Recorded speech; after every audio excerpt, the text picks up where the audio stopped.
แค่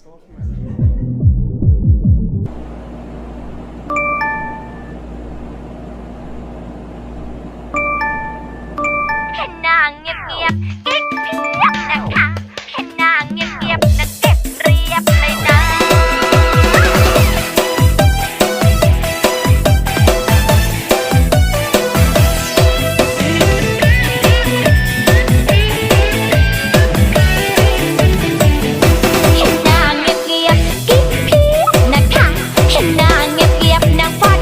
ระวังไว้นะแค่นางเงียบๆกิ๊กเพียบนะคะแค่นางเงียบๆนางเก็บเรียบเลยนะ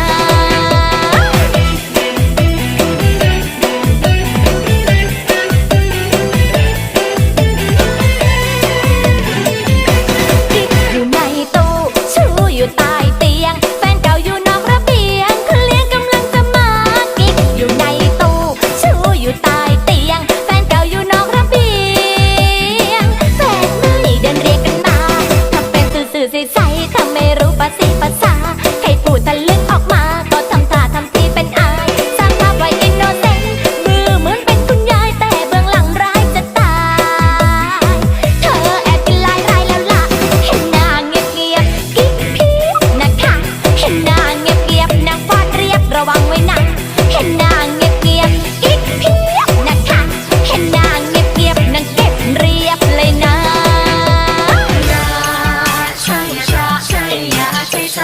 ใช่อะพี่ชายเอ้ยใช่ชาใช่ชาใช่อะใช่ชายใช่อะพี่ชายเอ้ยใช่ชาใช่ชาใช่อะใช่ชายใช่อะพี่ชายเอ้ยพี่ชายเอ้ยแฟนใครแต่ก็มีสนเธอจะปรนใครจะทำมาไปแอบกินกันไกลๆทำง่ายๆไม่มีปัญหาให้กินกันแบบฟรีๆชื่อเสียงขึ้นชื่อลือชานิ่งๆแบบนี้นี่แหละตัวกินตับตัวแม่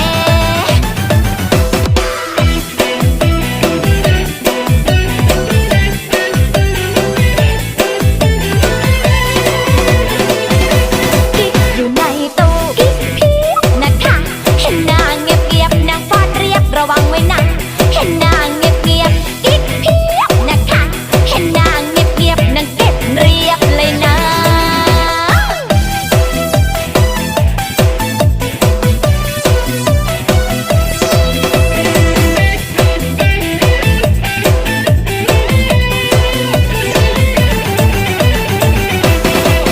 เงียบๆกิ๊กเพียบนะคะ